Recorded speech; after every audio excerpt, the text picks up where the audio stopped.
Hello students, हम लोग पढ़ रहे हैं साइंस का chapter 3 synthetic fibres and plastics. कल हम लोगों ने पढ़ा था कि कैसे डिफरेंट टाइप ऑफ जो मटेरियल होते हैं वो किस किस प्रकार के फाइबर्स से बनते हैं। उनमें कुछ नेचुरल फाइबर से बने होते हैं तो कुछ आर्टिफिशियल फाइबर से बने होते हैं।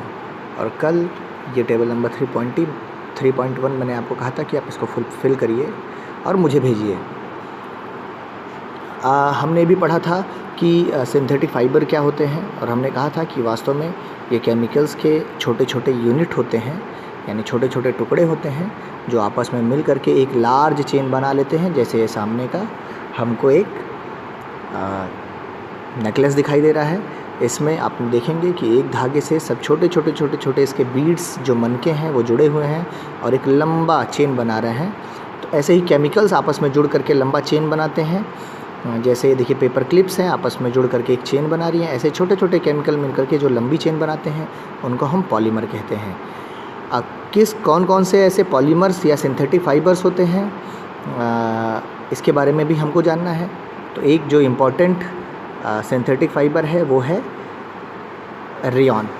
तो रेयॉन कैसे क्या होता है और क्या इसका यूज़ होता है, इसको हमको पढ़ना है। तो लिखा है कि हम सभी पिछले साल हम लोगों ने सिल्क फाइबर्स के बारे में पढ़ा था जो हमको सिल्क वर्म से मिलता है। और सिल्क वर्म जो होते हैं वो मलबेरी प्लांट यानी शहतूत के प्लांट पर पाए जाते हैं। ये रेशम के कीड़े होते हैं। रेशम एक ऐसा मटेरियल था जिससे बनने वाले कपड़े जो हैं वो बहुत ही अच्छी क्वालिटी के होते थे। तो उनकी मार्केट में, बाज़ार में बड़ी मांग थी और सभी चाहते थे कि उनको सिल्क मिले। लेकिन सिल्क बनने की जो प्रोसेस थी वो बहुत ही स्लो थी, तो बहुत ज़्यादा बड़े पैमाने पर सिल्क का प्रोडक्शन नहीं हो सकता था। तो इसलिए सिल्क बहुत ही महंगा होता था। सिल्क वास्तव में बनाना चाइना में शुरू हुआ और चाइना ने बहुत लंबे समय तक सिल्क कैसे बनता है यानी इसके प्रोडक्शन का जो तरीका है वो दुनिया से छिपा करके रखा एक तरह से। तो बाद में लोगों को पता चला कि वास्तव में एक सिल्क वर्म नाम के कीड़े से बनता है। तो बाद में दुनिया में इसको अलग अलग देशों ने भी इसका प्रोडक्शन शुरू किया। आप लोगों ने सिल्क रूट के बारे में पढ़ा होगा। चाइना उसी सिल्क रूट से होकर के यूरोप और दुनिया के दूसरे हिस्सों में सिल्क प्रोडक्ट्स का एक्सपोर्ट किया करता था।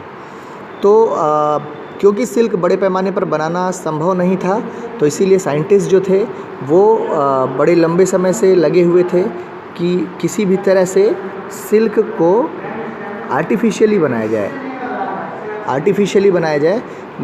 माने उसको हम किसी तरह से केमिकल से बना सकें।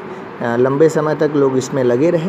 लेकिन 19th सेंचुरी के लास्ट में साइंटिस्ट सक्सेसफुल हो गए एक ऐसा फाइबर बनाने में जिसकी प्रॉपर्टी वैसे ही थी जैसा कि सिल्क की थी, similar to that of silk. That fibre was obtained by chemical treatment of wood pulp.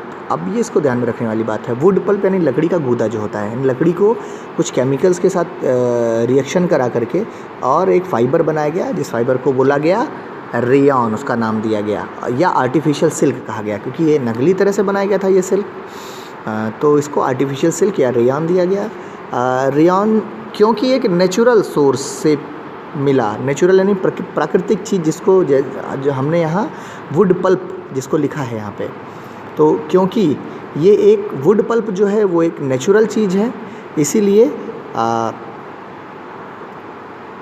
हमने कहा कि इसीलिए इसको पूरी तरह से आर्टिफिशियल तो नहीं कहा गया, लेकिन फिर भी क्योंकि ये फैक्ट्री में बनाया गया इसीलिए इसको मैन मेड फाइबर कहा गया।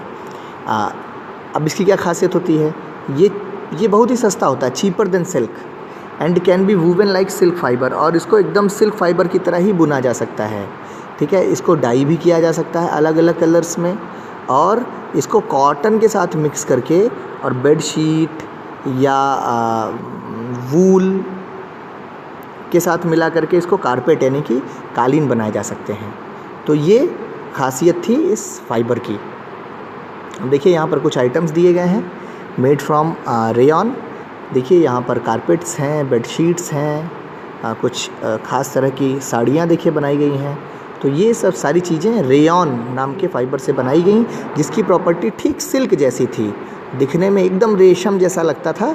और लेकिन वो रेशम के कीड़े से नहीं बनाया गया, बल्कि लकड़ी के पल्प को यानी गूदे को केमिकल ट्रीटमेंट करके उससे ये बनाया गया।